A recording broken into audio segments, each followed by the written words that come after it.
Anda kembali di Breaking News TV One bersama saya Aditya Nugroho. Pemirsa, dalam sidang pembunuhan berencana Yosua Huta Barat pagi tadi, kuasa hukum terdakwa Kuat Ma'ruf menghadirkan saksi meringankan yaitu ahli hukum pidana Muhammad Arif Setiawan. Saksi ahli ini menjelaskan apa yang harus dibuktikan jaksa penuntut umum terhadap terdakwa yang didakwa pasal 340 KUHP tentang pembunuhan berencana. Saudara Riki yang sempat setelah kejadian goncang dia berbalik karena ada bunyi HT. HT ini ternyata menurut Romer dia tidak meng-HT, cuma berteriak. Tadi terekam ke HT-nya si Riki, seolah-olah si Anu mau masuk ke dalam si Romer.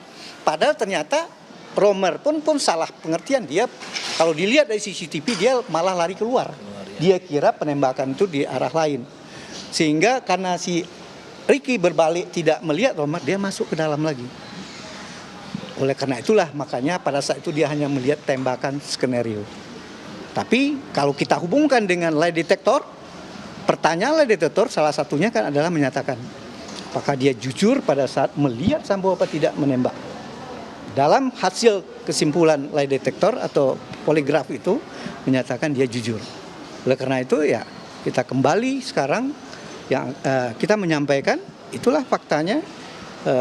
Apakah kita dalam kondisi peradilan pidana ini memaksakan seseorang silahkan jadi tersangka, silahkan jadi terdakwa, tapi tentu kita analisa fakta-fakta hukumnya. Kami pun Rabu besok akan menampilkan dua ahli pidana untuk terakhir kalinya kita akan menyampaikan itu.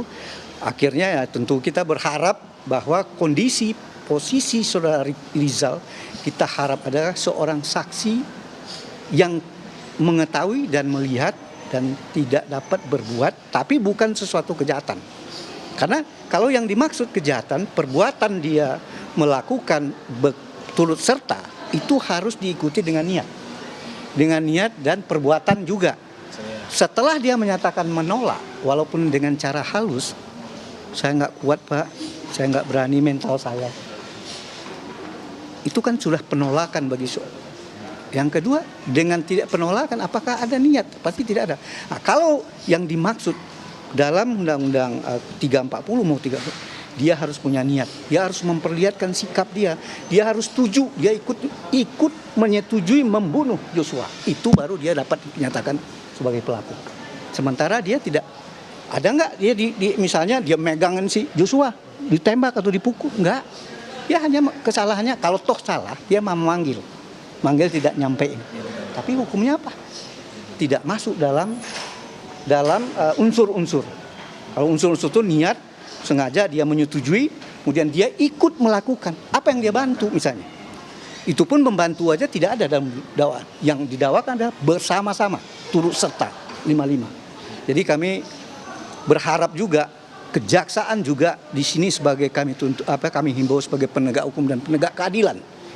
Kalau misalnya hasil dalam kesimpulan akhir kalau tidak kuat ditemukan fakta Rizal pelaku, ya mohon kami minta saudara penuntut umum juga bila perlu punya kewajiban moral menuntut bebas terhadap saudara Riki Rizal. Kalau memang kesimpulan akhirnya kita sepakat seperti itu. Mungkin itu yang bisa kami sampaikan. Silakan kalau ada yang lain. Cukup ya.